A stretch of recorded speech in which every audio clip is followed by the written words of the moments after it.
Hey there. Tonight, we're not chasing headlines or counting empires. We're reaching back, way back, into the mist and marrow of a world long buried beneath centuries of silence and stone.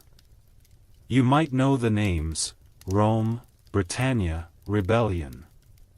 But behind the dusty outlines of dates and battles, there's a heartbeat. There's a woman. A queen. A mother. And her rage was powerful enough to shake the greatest empire the world had ever seen. So, before we begin, if you find comfort in these quiet wanderings through the past, consider liking the video and subscribing. And I always love to know, where in the world are you watching from, and what time is it as we drift together into history? Leave a comment below, I do read them. Now, settle in. Maybe dim the lights, pour some tea, and let the hum of the day fall away. Let's step quietly into a world of ash, iron, and defiance. This is the story of Boudica. And it begins, as so many ancient stories do, with a betrayal. It swept low over the hills of northern England, moaning through heather and stone, rattling the blackened bones of a forest long since cleared. Down in the valley where the soil dipped and folded like an old map, there stood a tavern, just one, alone in the dark, like a half-remembered story. The sign above its lintel creaked as it swung in the wind.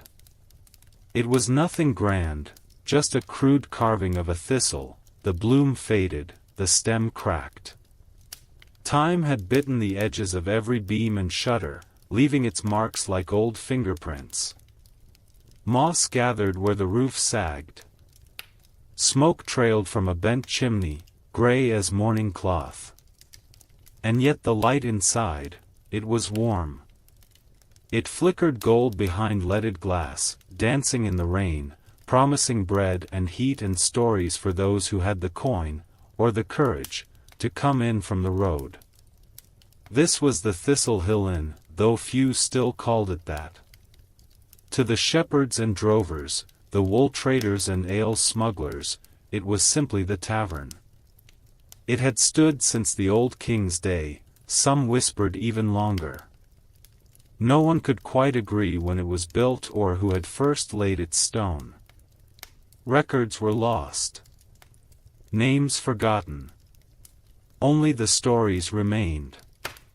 And stories, in places like this, were often more reliable than facts. It was said the inn had once housed knights, back when banners still meant something. Others swore it had been a plague house, then a smuggler's den, then a retreat for the exiled and unwanted.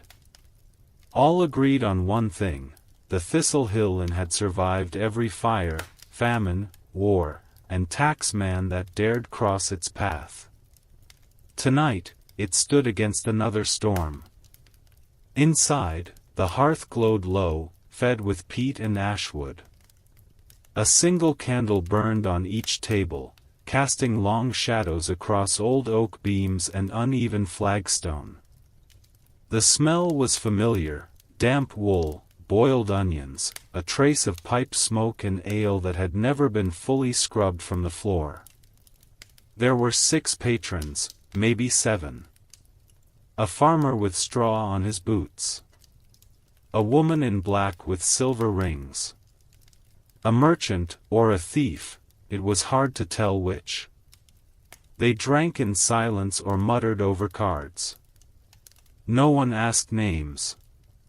Names had a way of pulling trouble through the door behind you. Behind the bar stood the landlord. He was thin, taller than expected, with eyes that missed nothing. His beard was iron gray and short, like the bristles of a scouring brush. He moved with the weariness of someone who had stopped counting winters. He didn't speak unless spoken to. He didn't smile unless the joke was worth it. But if you looked closely, past the scowl, past the stoop, his hands were too clean for a man who poured ale. And his eyes, they were too sharp for a man who never left the valley. His name was Aegean. That much was known. Beyond that, he was as much a fixture of the tavern as the crooked hearth or the brass tankards above the bar. There was a ritual to the night, as there always had been. At the stroke of 10, Aegean would light the lantern over the door. No one knew why. He just did. Some said it was for the dead to find their way. Others, that it was for a rider who never returned. Whatever the reason, the flame always flickered to life, pale and thin as breath, against the dark outside. And at 10 past, someone always came. Not always the same face. Sometimes a stranger in riding boots, mud still fresh on the heels. Sometimes a pair of travelers wrapped in wet cloaks. Once, a monk with no tongue and too many scars. But always someone. The tavern, it seemed, called people. Or perhaps it pulled them. In the same way a tide pulls wreckage to a forgotten shore. Tonight, it was a woman. She arrived with the wind. Her cloak was drenched, clinging to her knees. Her boots were laced high and worn smooth with travel. She didn't speak when she entered. She simply lowered her hood and looked around with eyes like riverstone, gray, unreadable, but not afraid. Aegean looked up. Said nothing. She moved to a table near the hearth, shaking off the rain. The others glanced, then glanced away. She sat without invitation. That was the way of the place. If you needed permission to rest, you didn't belong here. Aegean poured a cup of ale.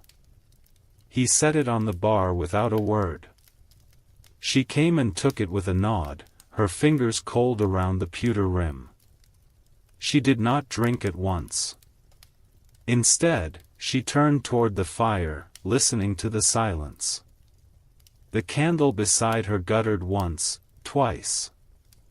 Then stilled. There would be a story tonight. You could feel it in the air, like the hush before thunder. The kind of story that didn't ask for questions. The kind that never left with the dawn. Because the Thistle Hill Inn wasn't just a place to rest. It was a place to remember. Or to forget. And some nights, if the wind was just right and the ale strong enough, it was a place where the past walked in through the door like an old friend who had never truly left. She didn't speak for a long time. The woman in the rain-slicked cloak sat still, her eyes fixed on the fire, her ale untouched. Around her, the tavern resumed its rhythm, soft murmurs, the scrape of a chair, the clink of a coin on worn oak. But there was a pause in every movement, a question lingering in the air like smoke. Who was she? What weight had she carried through the storm to end up here? Aegean, behind the bar, watched her without watching. He wiped down a tankard that didn't need cleaning. He had done this dance before, seen wanderers arrive with eyes full of miles and mouths sealed shut. Some left by dawn. Others stayed until the silence grew too loud. But this one, there was something different. It wasn't the way she dressed, though her cloak was foreign, stitched with a weave not common to the north, its clasp shaped like a raven in flight. It wasn't the way she moved, though she carried herself like someone who had fought before. It was the stillness. The way she entered the room and seemed to rearrange its weight, as if the very bones of the tavern had noticed her. At the far table, the card players slowed. The farmer leaned in, whispered something to the merchant, who shook his head. The woman in black said nothing, just traced the rim of her cup with a silver-ringed finger. The stranger finally lifted the ale to her lips. She drank, slow and steady. When she set the cup down, the room seemed to exhale. "Cold night," Aegean said. It wasn't a greeting. Just a sentence dropped like a pebble into a deep well. The woman looked at him. Her voice, when it came, was low, roughened not by age but by travel. "I've known colder." Aegean nodded once. He didn't ask where. He never did. That was part of the unspoken pact here, you didn't press. If someone offered a story, it was theirs to give, not yours to take. But stories had a way of seeping out in places like this. A log in the hearth shifted with a hiss. Sparks leapt. The candle beside the stranger guttered once more. And then, without fanfare, without drama, she spoke again. "I'm looking for a name." That made the room still. Not gold. Not work. Not shelter. A name. Aegean didn't answer at once. He moved behind the bar, opened a wooden drawer, and took out a small piece of folded parchment. He laid it on the counter. "You'll want to talk to Thomas." The farmer raised his head at the mention. His mouth twitched, not a smile, not a frown. Just a flicker. "Thomas hasn't spoken in 5 years," the merchant said quietly. "Doesn't need to," Aegean replied. The woman stood. Her boots thudded softly on the stone as she crossed the room. She stopped by the farmer's table and looked down at him. "You're Thomas?" The farmer looked up. His eyes were pale, not with blindness but memory. He nodded. She sat across from him. "What do you remember?" she asked. Thomas didn't speak.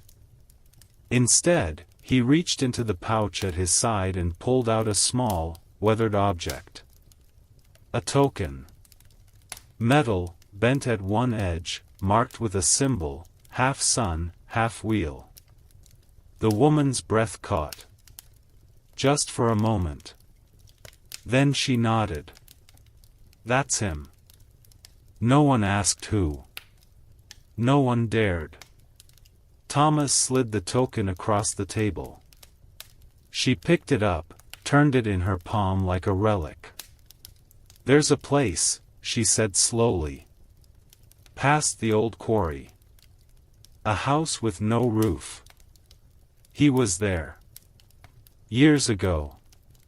Before the smoke." Thomas nodded again. The woman stood.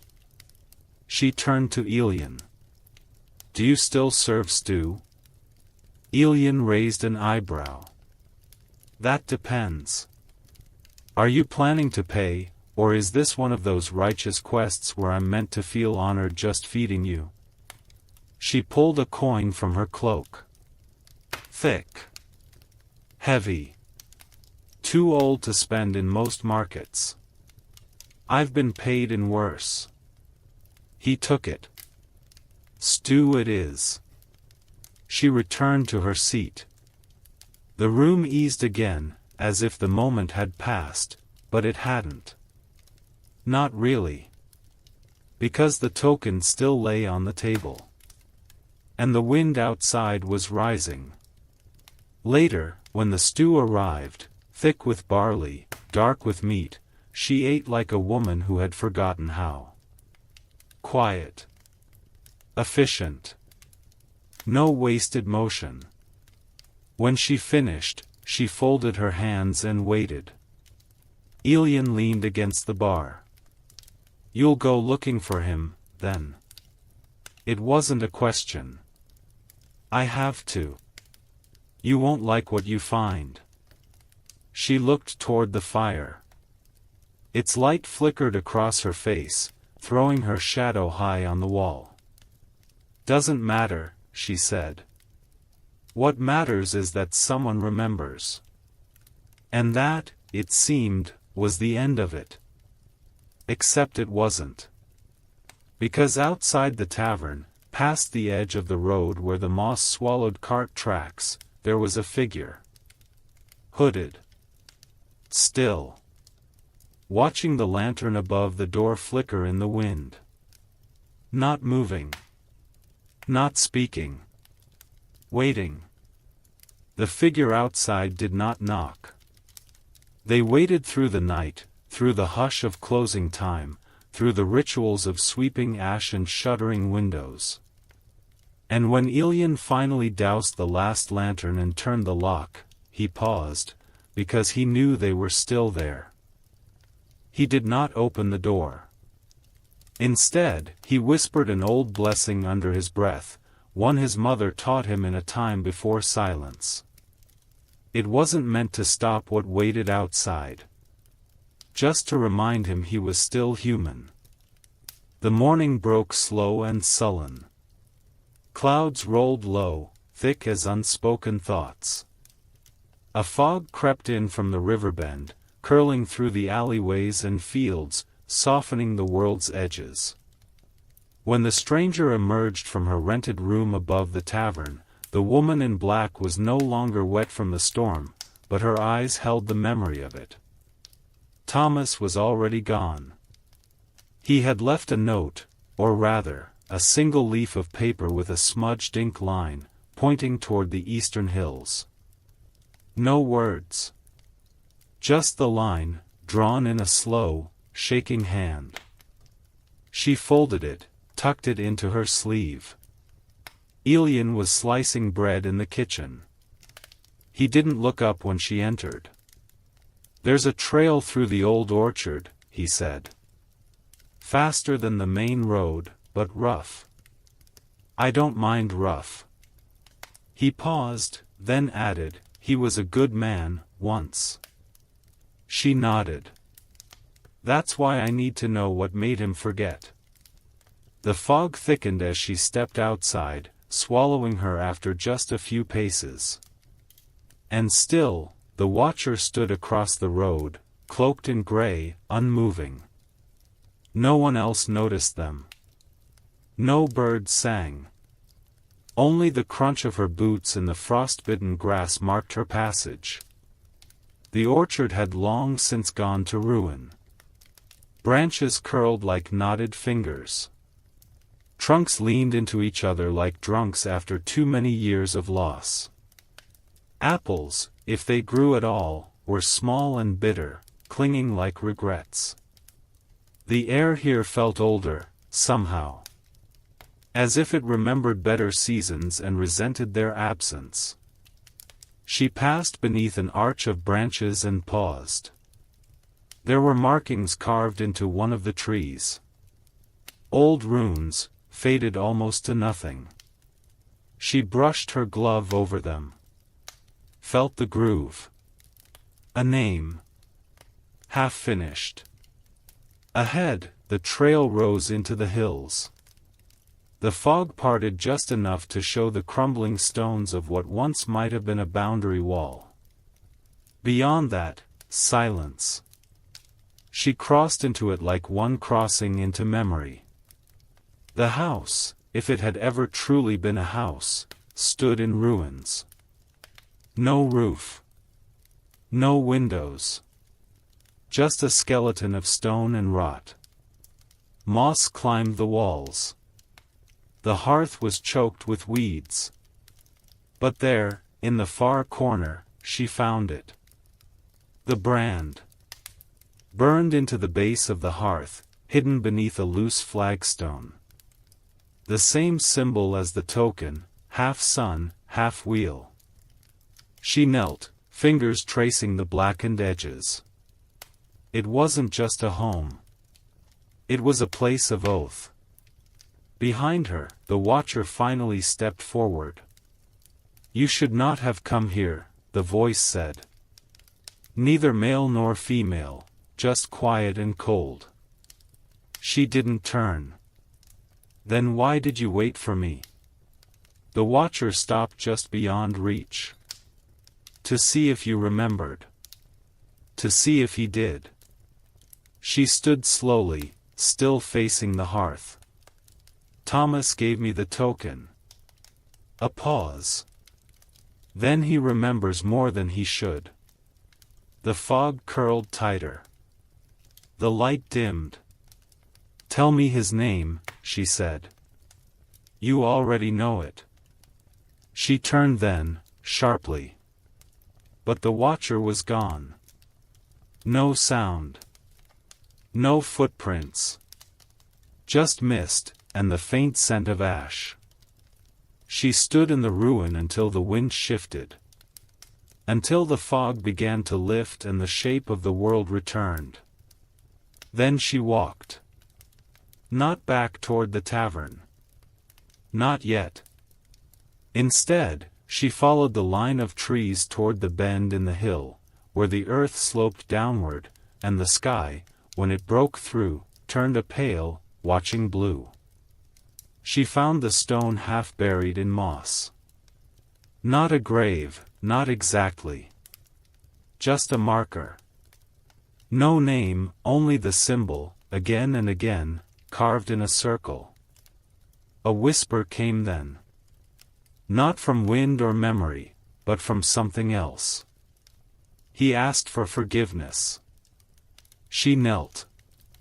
Not to pray. Just to breathe. Just to feel the weight of that circle settle into her bones. Behind her, the watcher had returned. They buried him here? No, the voice said. This is where he was born. She closed her eyes. And where he began to forget. By dusk she was back beneath the thistle hill. The sky glowed with that hollow gold which always seemed too gentle to be trusted, like a promise made by someone already walking away. The tavern breathed its slow rhythms again, stew thickening on the fire, mugs clinking in the tired hands of regulars, old stories being retold not for truth, but for comfort. She stepped inside like a ghost wearing boots. Aegean didn't greet her. He just handed her a mug of something warm and fragrant, and nodded toward the seat by the hearth. She sat. Not because she was tired, though she was, but because the quiet in her bones was louder than anything she could do to answer it. You found it, Aegean said at last. She nodded. And? It wasn't a ruin, she said softly. It was a memory someone tried to bury. But not deep enough. Aegean stirred the pot once, twice. They rarely are. The tavern door opened again. Not a gust of wind this time, nor the watching stranger. A man. Broad-shouldered, wrapped in a travel-worn cloak, his boots stained with salt and dust. His eyes scanned the room once, resting on no one for long. But the air shifted, like even the fire had paused to notice. He sat at the far end of the bar. No words. Aegean poured him something without asking, placed the cup gently in front of him, and stepped back. The woman in black waited. The man didn't look at her. Not directly. But he spoke. You followed the trail. I had to, she said. It began with you. Now he turned. A weathered face. Not old, but worn the way river stones are, shaped by time and quiet pressure. His voice was low. I never wanted to be found. She didn't flinch. You didn't leave the token to be forgotten. A silence stretched between them. Not empty, just heavy. He looked into his cup. Do you remember the oaths? She did. Years ago, in the deep grove beyond the orchard, under moonlight and torchlight and the sound of running water, they had spoken them. Not just the words, but the meaning stitched behind them. I remember every syllable. He looked up then, and she saw it, a flicker of grief, sharp and unsheltered. I broke them, he said. All of them. You ran, she said evenly. That's not the same. He stood slowly, the movement deliberate. Then he rolled back the sleeve of his coat and held out his arm. There, just below the elbow, was the ink. The same mark that burned beneath the hearthstone. Half sun. Half wheel. But it was changed now. The ink had cracked, faded in places, run dark in others. Not natural decay, no. This was something else. A wound beneath the symbol. I tried to sever it, he said. But it holds. She reached out, not to touch, but to see more clearly. The skin beneath the ink was pale, almost translucent. And under the wheel, the lines had shifted. Like a map redrawn. You're still linked, she whispered. To them, he asked. She shook her head. To what you were. He laughed then. But there was no joy in it. Then I'm still dangerous. She sat back. You were never the danger. You were the key. Aegean cleared his throat behind them, gently. If you two are going to crack the floor with secrets, do it before midnight. Some of us still sleep. She almost smiled. But the man, the once keeper, once fugitive, set his cup down with a soft clink, and said only, "Come." He led her out the back of the tavern, past the stone path, through the small garden where herbs clung to the last of autumn. Beyond it, through the narrow break in the hedge, into the clearing behind the hill. There, the earth had been disturbed. Freshly turned. Packed down again. Not a grave. Not yet. A sigil had been etched into the ground, drawn with chalk and iron filings and something darker. Who did this? She asked, though she already feared the answer. They've returned, he said. The ones we left in the circle. Her breath caught. That circle was sealed. It was, he said. Until I broke it. She turned sharply. Why? He didn't answer right away. Instead, he walked to the center of the sigil, knelt, and touched the ground. I thought I could speak to her, he said. The voice in the wheel? He nodded. She isn't what we thought. She remembers too much. And forgets the wrong things. The air felt colder. Not from weather. From memory. Thomas, she said quietly. He looked up. I don't think that's my name anymore. Then what is? She didn't ask. Instead, she stepped into the edge of the circle and whispered the counter-rune. Just one. Just enough to see. The earth trembled. Not much. Just a shiver, like something beneath had sighed. Then the voice came again. Not in words. In pressure. In longing. In a language older than breath. It said, "Open me." She didn't answer it. Not with words. Not with fear. She stood still in the half-etched circle and let the weight of the thing beneath the soil press against her lungs.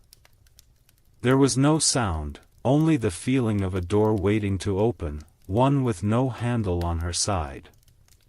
Thomas watched her. No spells. No movement. Just watching. You felt it, he said. She nodded once.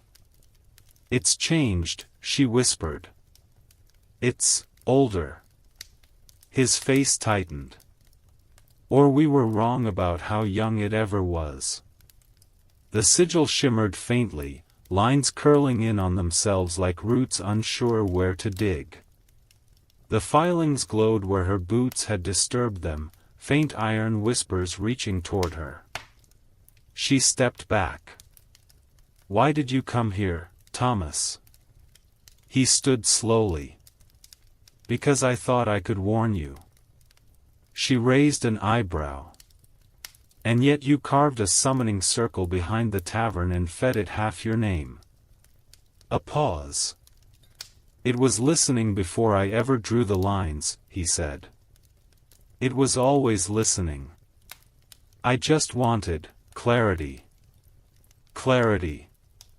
She had seen what clarity looked like in men before. Broken sleep. Ragged pages. Conversations with firelight and nothing else. But this wasn't madness. Not entirely. It was grief doing what it always did, wearing the face of purpose. What did it say to you? She asked. He hesitated. Then, in a voice like scorched parchment. It asked me to remember. Her breath caught. Not because of the answer, but because of what it meant. It had spoken. Not in force. Not in threat. In memory. That was worse. Because a thing that can make you remember can make you obey. Did you? He nodded once. It showed me the archive. The real one. She stepped forward. Where? His eyes closed. Not here. Not in this world exactly. Somewhere between. I stood in a chamber made of glass and salt. And the air, it wasn't air. It was ash that had forgotten how to fall. He opened his eyes again. And there were shelves, endless ones, curving up into a sky with no ceiling. And every book was someone. She said nothing. She didn't need to. He continued. I found one with your name. A chill threaded her spine. I didn't open it. But you wanted to. He looked down at his hands. I was afraid. Not of what it would say, but of what I'd feel when it said it. A silence passed. Then she said, very softly, I think it's writing more. They turned to the soil. The chalk had begun to curl again, as if an invisible quill were sketching additions in long, graceful strokes. A new glyph. One she hadn't seen since the breach at the hollow observatory. Her fingers curled instinctively around the worn leather strap at her hip. Not a weapon. A binding. I can shut it again, she murmured. Thomas didn't move. But should you? Her gaze snapped to his. What? What if it's not a threat, he said slowly. What if it's trying to return something? She stepped back. You think that thing is offering help? I think, he said, that we never asked it what it wanted before we locked it away. She didn't respond. Not right away. Because part of her agreed. And that part frightened her more than the voice beneath the ground. Inside the tavern, someone laughed. The kind of laugh that follows ale and old lies. It reminded her the world still turned. She turned her back on the circle. I need the archive. Thomas didn't argue. You'll find it. You're coming with me. He looked surprised. I'm not what I was. She looked at the circle, now humming faintly. None of us are. They returned inside. Aegean said nothing when he saw their faces. Just set 2 bowls of stew on the table nearest the fire and walked away. They ate in silence. And in that silence, something shifted again. Not between them, but in the room. In the walls. As if the tavern itself had drawn a breath, remembering who it used to be. Because the tavern was not a place. It never had been. It was a threshold. And thresholds always lead somewhere. That night, she dreamt of the archive. Not the real one. Not yet. But a memory of it, passed through the dream like water through cupped hands. She stood in a corridor of echoing blue, where every step sounded like parchment folding itself.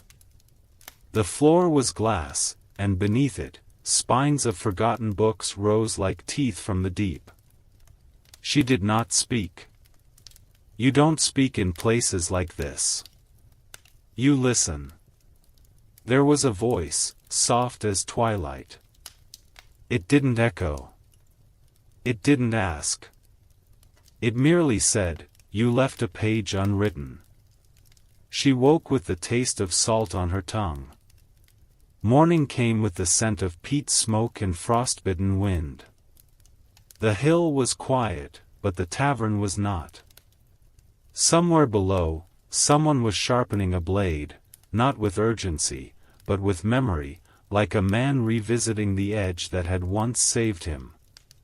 She found Thomas already awake, seated near the window, staring at a page that didn't seem to have anything written on it. "What are you reading?" He held it up.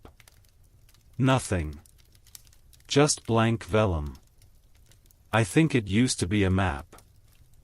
"To the archive?" He nodded. "But it was never ink," he said.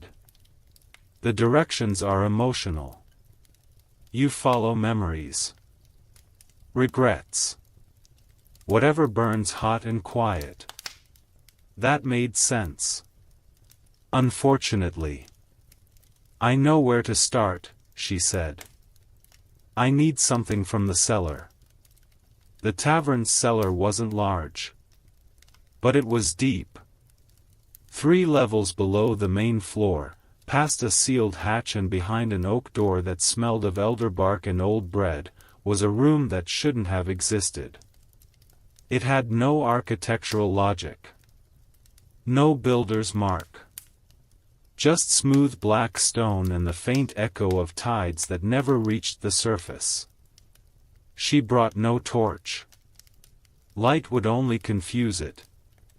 Instead, she traced the wall with her fingers until she found it, a gap in the stonework the width of 2 fingers and as deep as trust. Inside it, a key. Not metal. Not bone. Something in between. She returned to Thomas holding it in a cloth. "What does it open?" he asked. She answered with a name. "Aegean." He blinked. "That's not a place." "No," she said. "It's a person." "Is." She looked out the window. "Was." The road to the archive didn't exist on any map. But it had a beginning. Always the same, an unmarked stretch of moor between 2 rivers that pretended not to meet. You had to cross the land sideways, meaning not in space, but in thought. She packed lightly. The key. A knife that remembered. A spool of red thread, unbroken. Thomas brought a compass with no needle.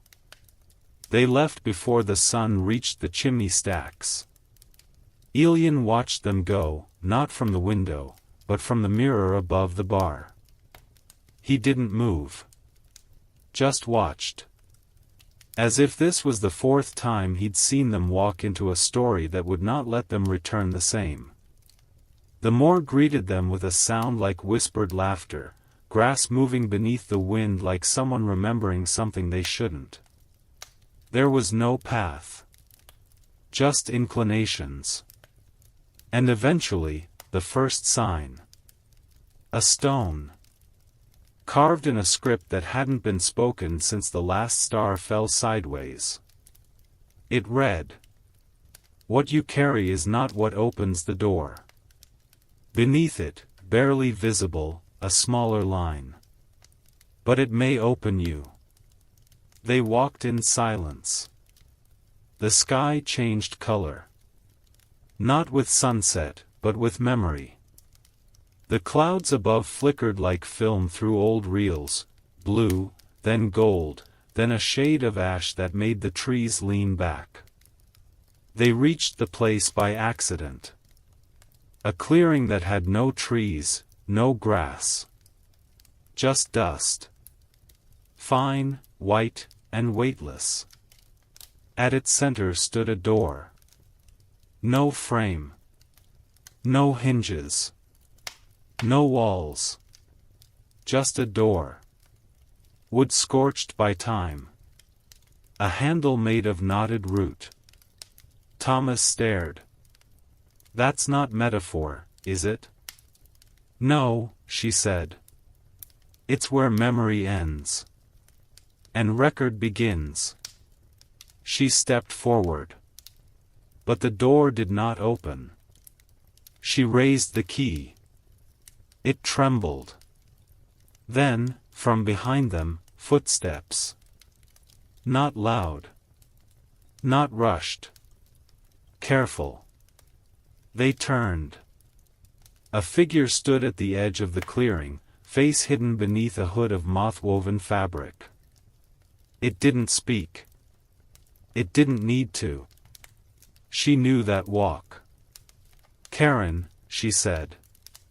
Thomas looked confused. "You know them?" She nodded. "My sister." The hood fell back.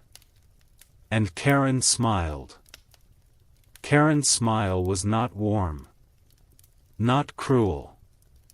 It was the kind of smile you wear when you've waited a long time to speak but still haven't decided whether you'll say anything at all. The wind died down as she stepped into the dust-ringed clearing, her boots leaving no print. The stillness was complete, like the world had paused just long enough for this reunion, careful not to interrupt with a breeze or birdsong. "You never wrote," she said. "I didn't know where to send it." Karen stopped 3 paces from the door. Her cloak shifted slightly, revealing the edge of a satchel and a glint of brass. "You left with a knife," Karen continued. "And came back with a boy." Thomas raised his hand awkwardly, uncertain whether this was the moment for introductions. "I'm not hers," he said. "Exactly." Karen gave him a glance. Measured. Not unkind. "None of us belong to each other," she said. "But we come when called."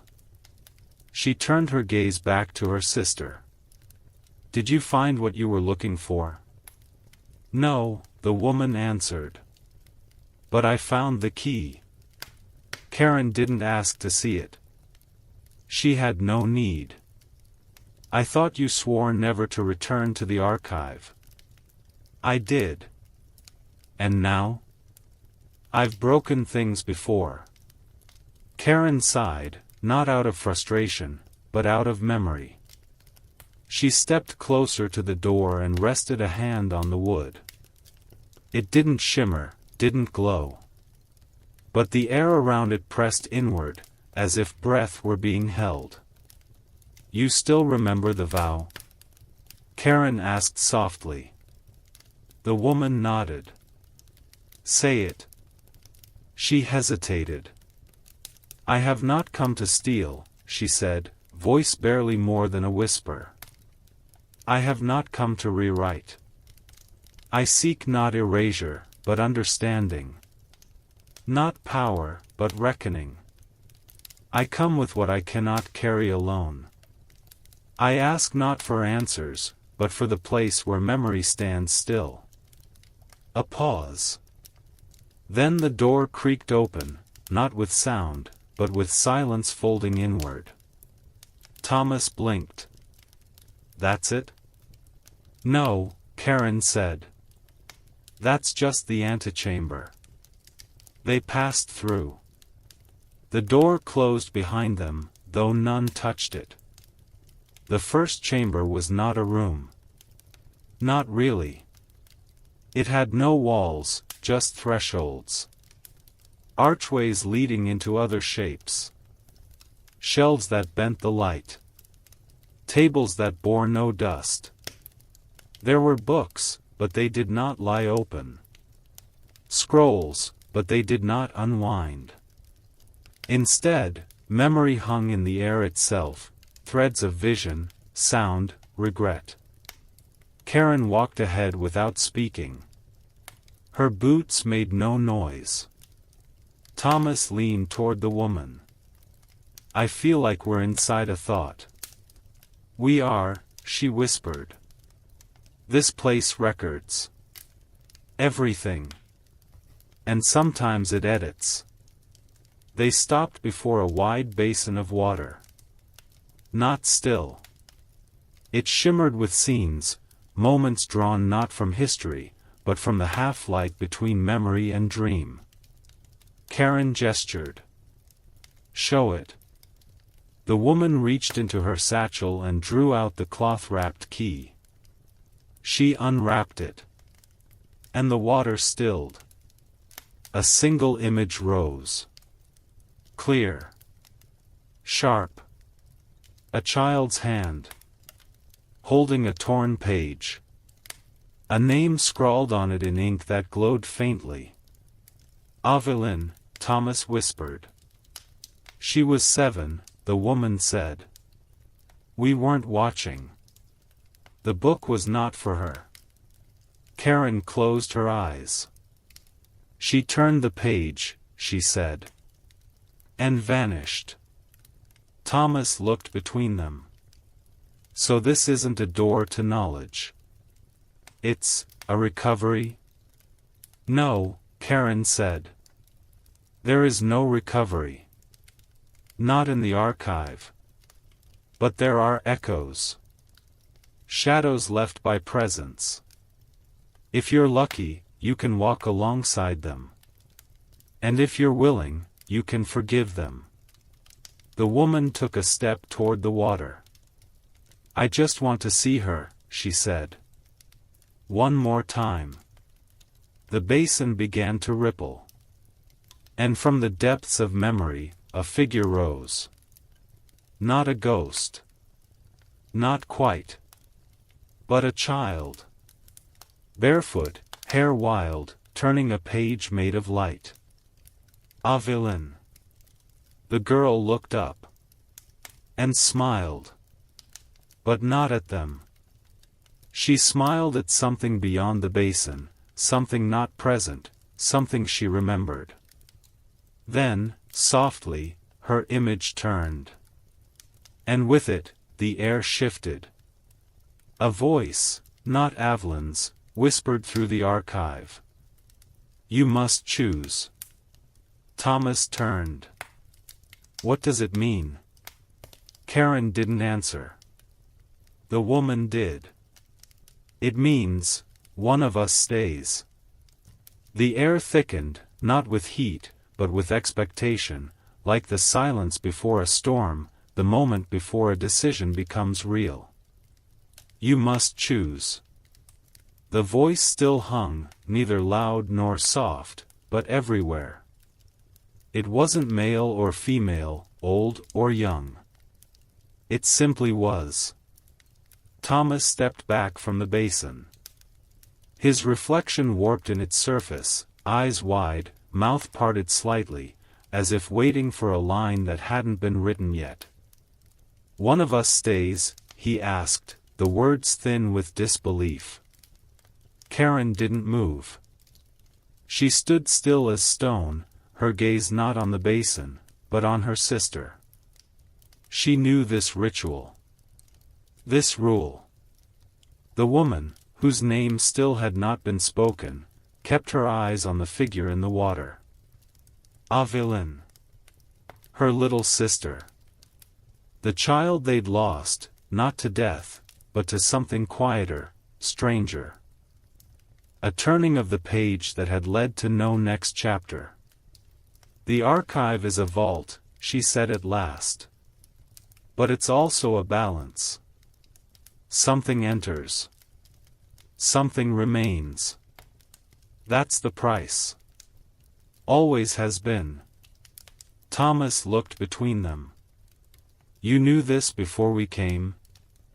"I suspected," she admitted. "But I had to see her.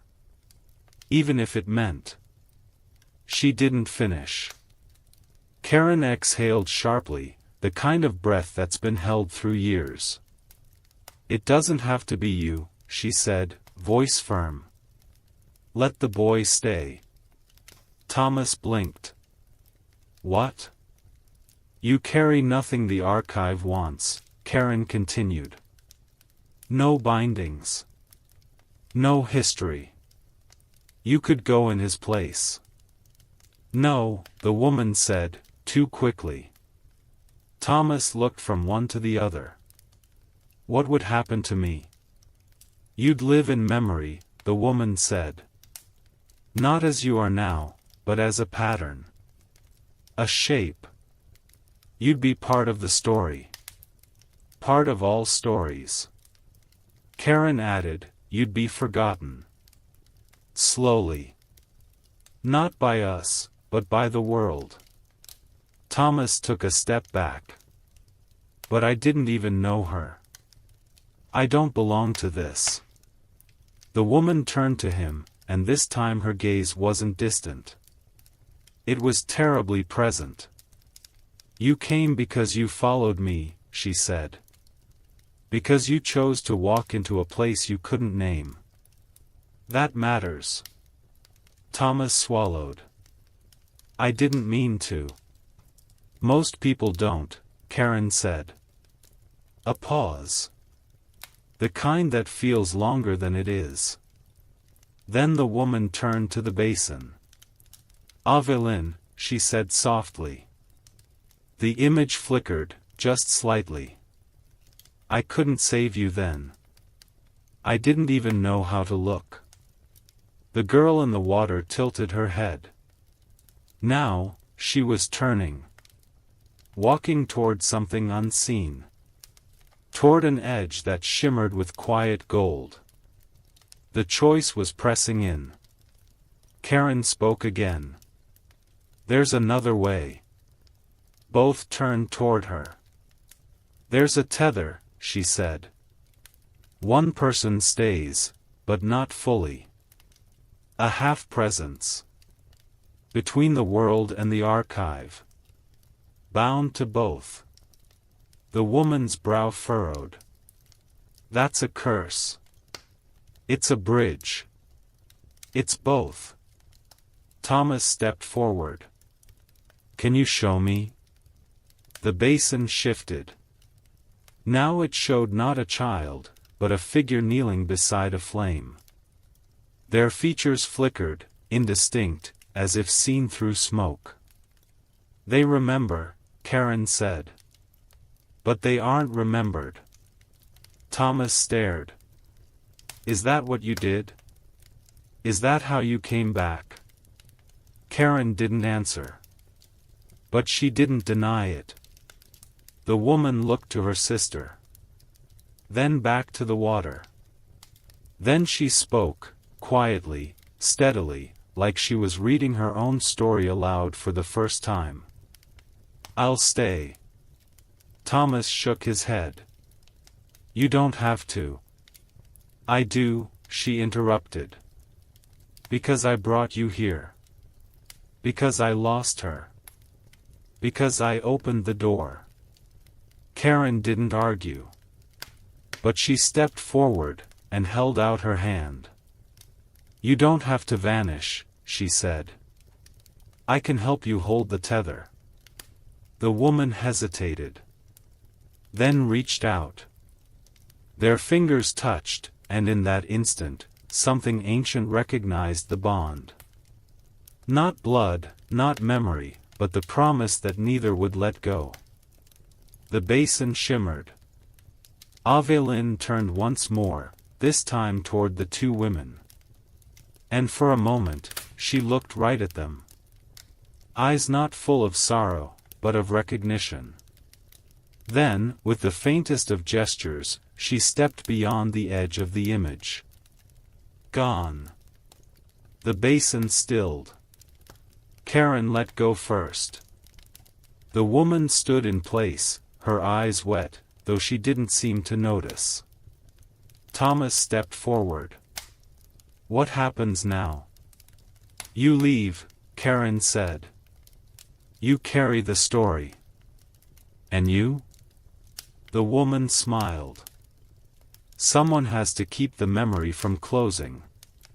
The chamber began to fade. Not with darkness, but with a soft unraveling of shape and sound. And as Thomas turned toward the threshold, he heard the woman whisper, not to him, but to the room itself. I am not here to rewrite. Only to remember. When Thomas stepped back through the threshold, the light changed. It wasn't dramatic, no blinding flash, no ringing wind. Just a gentle dimming, like the last candle at closing. The air in the tavern was cool again. Scented with dust and wood smoke. Familiar. The basin was gone. So was the door behind him. And the woman, her name now heavy in his chest, though he hadn't spoken it aloud, was nowhere to be seen. He turned slowly, half expecting the world to be different. It wasn't. Not exactly. The tables remained. The hearth was low, but alive. Outside the frost still kissed the corners of the leaded glass. But something had shifted. The silence was fuller now. Not empty. Held. He took a breath, long and quiet, and crossed to the bar. There was a mug waiting for him. It hadn't been there before. It steamed slightly, and the scent was strange, honeyed, herbal, like something meant not to wake you, but to keep you dreaming just a bit longer. He didn't ask who had poured it. He drank. The warmth spread outward from his chest, soft as dusklight on water.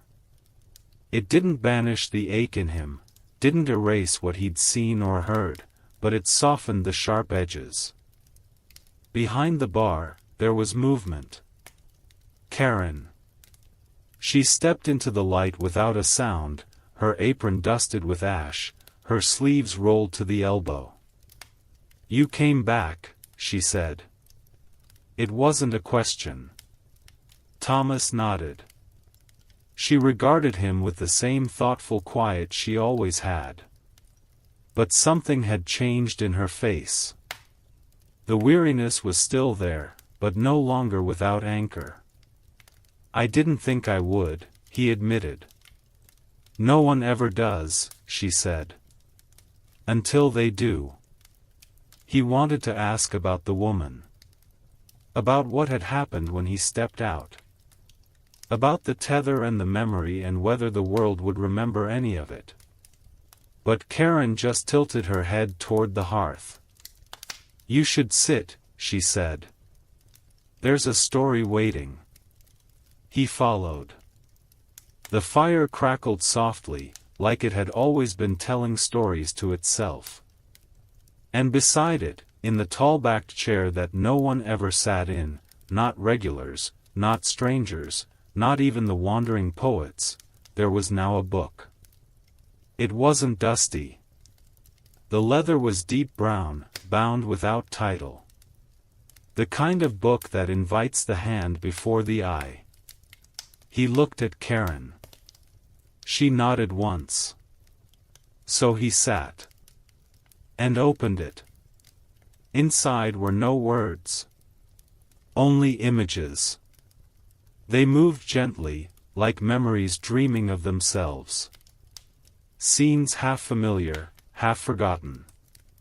A child running through a storm-lit field. A woman standing at the edge of a river, stones in her hand. A room of glass and shadow. A basin that whispered names. He turned the pages slowly. There was no hurry. No end in sight. And somehow, he knew that the book would never be full.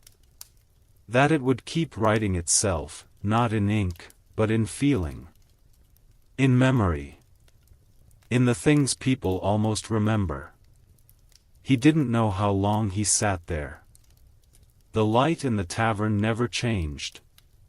But after some time, minutes, hours, years, he spoke. "Will she be all right?" Karen had moved to the other chair. She didn't look at him when she answered. "She already is," she said. And somehow, he understood. This place, this tavern, it wasn't a trap. It wasn't a secret meant to be hoarded. It was a threshold. A place between waking and remembering. Between leaving and returning. Not everyone who entered would know why. Not everyone who left would remember how. But the stories would wait. They always did. He closed the book, gently. The fire didn't dim. The room didn't shift. But he felt different now. Not heavier. Not lighter. Just more true. As he rose, Karen stood as well. "You can come back," she said. "Will I remember how?" She smiled. "If you need to, you will." He hesitated at the door, not because he feared leaving, but because part of him wasn't ready to let go of the quiet. Then he stepped out. And the door closed behind him. Outside, the wind had changed. The stars blinked in place. The hill beneath him felt firmer. And in his pocket, though he hadn't placed it there, was a small scrap of parchment. Not a map. Not a note. Just a name. One he wouldn't speak aloud. But one he would carry. The tavern was quiet again. Not empty, never empty, but holding its hush like a cathedral after midnight. The kind of stillness that wasn't waiting for noise, but listening for meaning. Karen wiped the bar for the third time, though it was already clean. Her hands moved in slow, practiced circles. Not distracted. Not focused. Just steady. Outside, snow had started to fall again. Not the wild, wind-tossed kind that comes with warning, but the soft, dignified kind that layers the world with silence. The kind that makes everything feel older than it is. Then the bell above the door rang. Once. Not loudly. Not harshly. Like a tone struck on purpose. The man who entered didn't bring cold with him. That was unusual. Most visitors dragged it in on their boots and shoulders, sloughed it off like armor. This one carried something else. Weight, but not weather. His cloak was dark, woolen, streaked faintly with road dust and the shine of travel. He wore gloves, thick and fingerless, and boots that looked built to outlast maps. But it was his face that caught the room. He was young, maybe, but with the eyes of someone who had lived too many departures. And along the left side of his cheekbone, thin and pale like moonlight on water, ran a scar. Not deep, not dramatic, but deliberate. Karen didn't speak. He walked to the bar without invitation, but with no arrogance. Like someone who'd been told this place might help if it didn't kill him first. When he reached her, he set down a coin. Not gold. Not silver. Just round and heavy and old, marked with a language the tavern understood even if she didn't. Karen nodded. "What are you looking for?" she asked. The man didn't answer right away. He looked past her, toward the hearth. Toward the empty chair. Toward the book, now closed, now still. Then he said, "A place where the questions don't need answers." Karen exhaled, slow and quiet. "You're close." She poured him a drink, dark, bitter, with a scent like rain on burnt leaves. He didn't ask what it was. He drank. And when he did, his shoulders dropped half an inch. Just enough to be noticed. "Do you have a name?" she asked. He nodded, but didn't offer it. She didn't ask again. "Sit," she said. "The fire's still warm." He took the chair across from the empty one. Didn't open the book. Didn't touch the poker. Just sat, like someone who'd been moving for too long and forgot what stillness felt like. The wind outside whispered. The snow thickened. Karen watched him for a while, then returned to the bar. It wasn't her job to fix anyone. Just to hold the room until the silence turned into story. Later, how much later didn't matter, he stood. He didn't thank her. He didn't look back. But as he reached the door, he paused. Ran one gloved hand along the frame. And whispered something she didn't catch. Then he was gone. And the tavern breathed in. And held. And waited. Morning came in fragments. Not all at once. Not like a song that begins with a bold note. More like the rustle of a page turned by wind, the golden spill of light that touched corners before it dared reach the center. Karen stood at the threshold of the tavern door, watching the sky refuse to decide between blue and gray. The snow had slowed.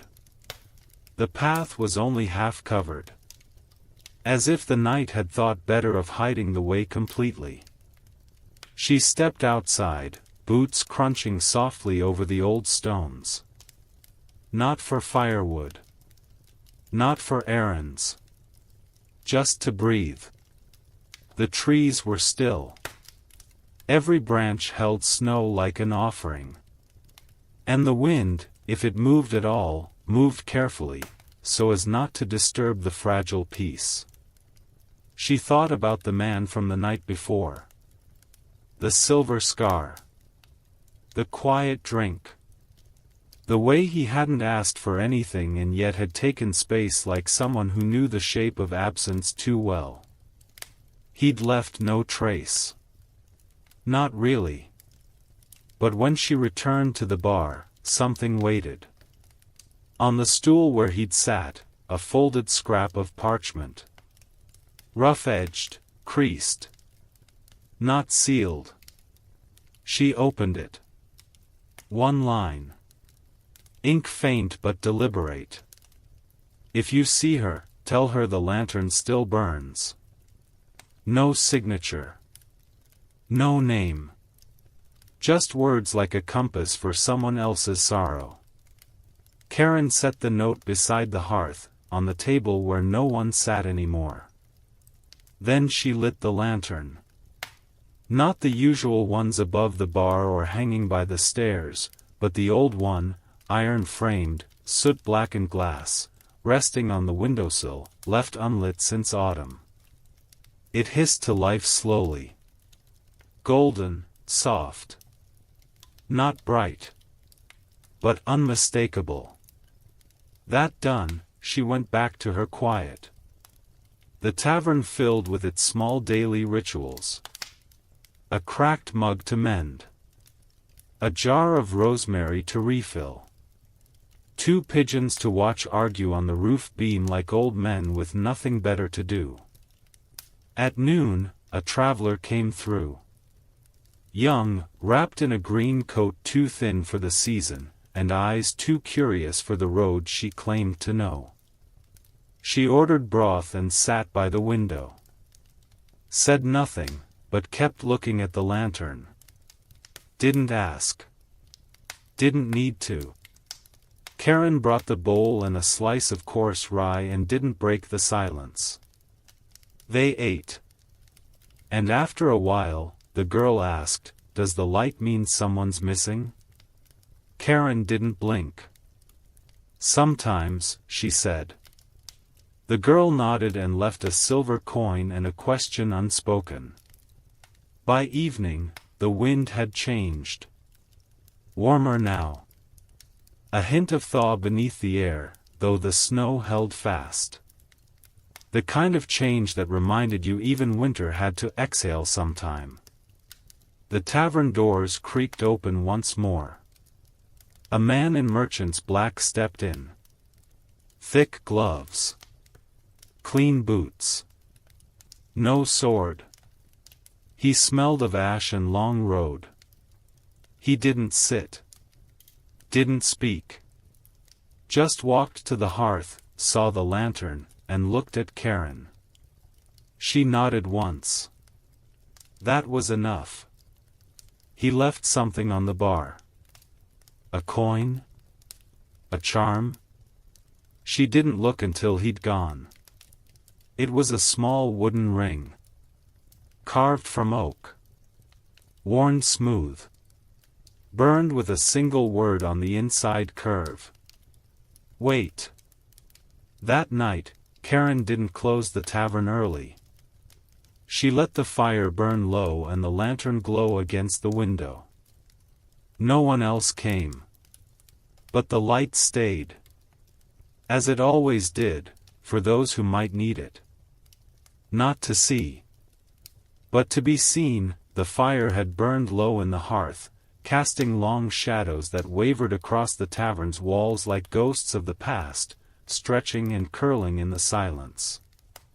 Outside, the wind howled down the valley, pulling at the shutters as if the night itself were trying to gain entry. Inside, all was still, save for the occasional creak of timbers settling under the weight of age and memory. Karen sat alone at the edge of the hearth, legs folded beneath her, nursing a mug of lukewarm tea she hadn't tasted in over an hour. Her eyes, tired and distant, were fixed on the glowing coals. The flicker of the fire painted the underside of her jaw in amber, but her thoughts were far from the room. They wandered down old roads, gravel paths and forgotten alleys that only she still walked in dreams. And always, always, he was waiting at the end of them. She shifted slightly and felt something odd beneath the rug. The floor groaned under her heel, not from age, but from imbalance. She set the mug aside and pulled back the faded rug, revealing a seam between the boards she hadn't noticed before. One plank was ever so slightly raised, a sliver of shadow outlining its edge. It was not the first secret the tavern had ever whispered. And she doubted it would be the last. With cautious fingers, she pried up the board. The wood resisted at first, as if guarding something sacred, but then it gave way with a soft, reluctant creak.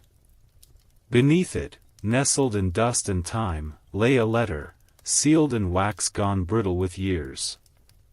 Her breath caught when she saw the mark on it, a crescent moon wrapped in ivy. A symbol carved once into the beam above the bar. A symbol only one man ever used. Her heart thudded softly. She hadn't seen his hand, not his words, not even a rumor of him, in more than a decade. The seal crumbled under her thumb, and the parchment unfolded with the delicate crispness of old paper. She read, eyes tracing each stroke of the pen like she was following footsteps through fresh snow. Dearest Karen. If you're reading this, then I've failed you once more. I never meant for it to end in silence. Never meant to vanish into shadow without a word. But life has a way of unmaking the plans of even the most determined fools. I cannot say where I've gone or why I stayed away so long. But you must know, every fire I sat beside, I saw your face in the smoke. Every night I didn't sleep, it was your name I whispered into the dark. This place, our place, was the only home I ever knew. And you were the only thing in it that ever made me believe in morning. I am not the man you once knew. But I hope, perhaps, there's still room for the ghost of him in your heart. Yours, in regret and hope. T. Karen didn't move. The letter trembled slightly in her hands, though the air was still. Her breath had slowed, stilled to match the silence pressing in around her. She read it again. And again. Then, slowly, she folded the letter along its old creases and placed it in her lap. Her fingers brushed the paper's edge like it was made of glass. She stared at the hearth, and for a long time, she said nothing. Not because there was nothing to say, but because too much was tangled in her throat. Finally, she spoke, voice low. "You idiot." But there was no anger in the words. Only the ache of a door left ajar. She stood, joints stiff, and crossed the room to the bar. She reached under the counter and pulled out a bottle wrapped in brown cloth. Plum brandy. The same kind he used to call courage in a bottle. She poured 2 glasses, placed one across from her at the old table by the window, and sat. The fire crackled softly behind her. She raised her glass. "To cowards," she said, smiling faintly. "And to those of us who wait for them anyway." She drank. The brandy bit her tongue with memory. Then, she took the letter and returned to the floorboard. But she didn't put it back beneath the plank. Instead, she tucked it inside the hollow space behind the hearth, where the stones had settled unevenly long ago, creating a hidden pocket no one would find unless they already knew it was there. She left the floorboard loose, though. Just enough to notice. Maybe someone would come looking. Maybe he still would. Outside, the wind howled against the tavern's walls. But inside, the fire burned a little warmer. The silence no longer felt so empty. And somewhere in the bones of the old building, a secret sighed with relief. As the embers of battle cooled and the wind carried away the last echoes of shouting and steel, the land fell into an uneasy stillness. Roads that once shook beneath the charge of hooves now lay quiet, broken only by the soft murmur of morning prayers and the distant creak of ruined timbers. For the survivors, Roman and Briton alike, there was no victory in the silence. Only the weight of what remained. Governor Suetonius, hardened by war and now tempered by bloodshed, did not celebrate his triumph. He walked the battlefield with slow steps, eyes narrowed not in pride, but calculation. His legionaries, smeared with ash and sweat, stood in clusters amid the carnage, sharpening weapons they hoped not to use again. They spoke little. They had seen cities burn, comrades fall, and the fury of a queen who had nearly undone the empire's grip on Britannia. Behind them lay the shattered remnants of Boudicca's army, men and women, warriors and visionaries, all caught in the storm they helped create.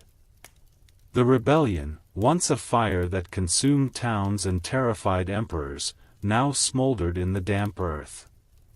Bodies had yet to be buried. Families, if they survived, picked through the ashes in search of names. No records were kept of that grim aftermath. No poets immortalized it in verse. But the land remembered.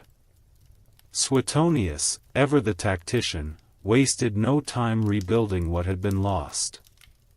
His first orders were not for celebration but for reinforcements. Roads were fortified, garrisons restocked, and orders sent to Rome, blunt, clipped, and unmistakable in their warning: Britannia had not been tamed. Not truly. And in Rome, the ripples of Boudicca's rebellion reached the marbled halls of power with the force of a tidal wave. Emperor Nero, the young ruler more fond of theater than tactics, was shaken. He had nearly lost an entire province to a woman, a tribal queen dismissed as savage, a figure who had never studied strategy or read the histories of war. Her name now passed between senators like a curse. Some demanded retaliation. Others, fearing another revolt, whispered of withdrawal. It was only through the iron resolve of military pragmatists, those who knew the cost of yielding to rebellion, that Rome held its ground. But Nero had learned his lesson. Britannia would not be left to burn again. The Senate dispatched new administrators, overseers chosen not for ambition, but for stability. Their orders were clear: pacify, rebuild, and above all, prevent. The empire would not suffer another Boudicca. But it wasn't just Rome that was haunted. Across the fields and forests of Britain, survivors of the rebellion faced a new kind of hardship. Those who had followed Boudicca, whether out of loyalty, vengeance, or hope, were left exposed. Villages that had once welcomed her chariot now braced for Roman reprisal. Punishments came swiftly. Tribes were fined, disarmed, relocated. Those suspected of aiding the rebellion were arrested or enslaved. Entire communities vanished in the name of order. Yet, despite the crackdown, something had shifted. A new legend had taken root, not just among the Britons, but even in the quiet corners of Roman barracks. Soldiers spoke of the queen who had ridden at the head of an army, her daughters at her side, her spear raised in defiance. They remembered how she had not hidden in shadows but stood face to face with an empire. Children heard the stories too. Around fires, old men recounted the days when Londinium burned and Rome trembled. Some spoke her name with reverence, others with fear. But all remembered. And so the silence between battles was not empty. It was filled with memory. In the ruins of Camulodunum, now scorched and half rebuilt, a carved stone remained standing, once part of the temple of Claudius. On its side, someone had scratched a name with a dagger's point. Crude, uneven, nearly worn away by time. Boudicca. No one claimed responsibility. No one spoke of it aloud. But it stayed there, untouched, as if even Rome dared not erase it completely. Years would pass. Governors would come and go. Roads would be rebuilt. Markets would reopen. The empire would convince itself it had healed the wound. But beneath the stones and among the trees, her presence lingered like a shadow cast by firelight. And deep in the hearts of those who had marched beside her, who had lost fathers, sisters, and homes, the silence between battles became a prayer. A vow. That one day, the land would rise again, not in flames, perhaps, but in spirit. That even if Rome endured, it would never again rule without fear. Years passed, but Britannia never forgot her. Boudica, the name still spoken in hushes and songs, in the rustle of barley fields and the hush before storms. Though her rebellion had been crushed and her warriors slain or scattered, something of her remained. Not in monuments or official histories, but in the marrow of the land and the stories that would not be silenced. The Romans did what they always did. They paved the roads, rebuilt the cities, and carved their legacy into stone. Temples were restored, markets reopened, and taxes collected. Statues of emperors stood where altars to native gods once burned. The empire called it peace. But beneath the marble and order, cracks formed, small, silent, but growing. For the native Britons, peace was exile in place. They tilled the same soil, but it belonged to someone else now.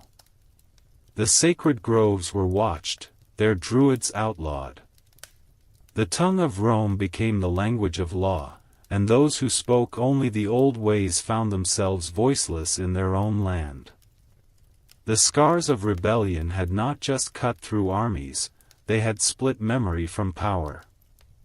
But memory, like roots, finds its way through stone. In the shadowed corners of hearthlit homes, grandmothers whispered Boudica's name like a spell. They told of a queen with fire in her hair and thunder in her voice.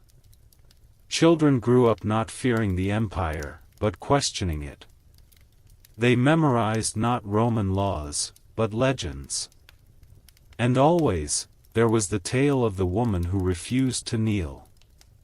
Even the Romans, in time, found they could not ignore her. Her story wormed its way into their writings, awkward and unavoidable. Tacitus, son-in-law to the Roman governor Agricola, described her not as a savage, but as a formidable leader, a woman wronged, a warrior without equal. Cassius Dio, decades later, painted her larger than life, fierce, eloquent, terrifying. And so Boudica became two things at once, villain and hero, rebel and martyr. To the Romans, she was a cautionary tale. To the Britons, a promise. Time blurred the lines.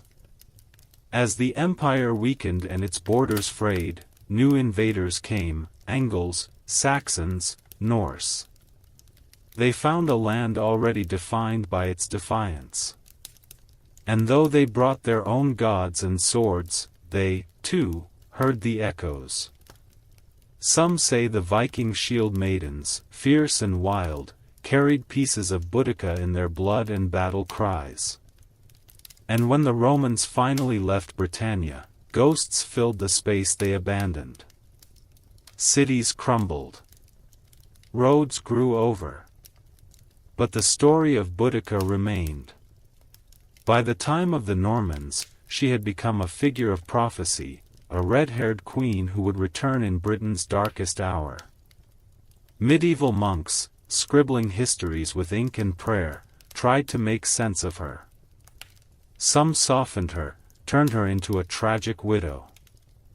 Others demonized her, claimed her fury was unnatural. But the truth, raw and inconvenient, refused to fade. Then came the poets. The Renaissance woke her from the dust. Elizabethan England, with its own red-haired queen, embraced Boudica as a national symbol. In her, they saw not just rebellion, but resilience. Not just vengeance, but vision. Shakespeare didn't write of her, but his world was shaped by her echoes. Later, in the Victorian age, statues rose. Londoners could look upon bronze wheels and chariots and see not a barbarian, but an ancestor. And still, the stories traveled. In classrooms, she was taught as a queen of courage. In marches, her name appeared on banners.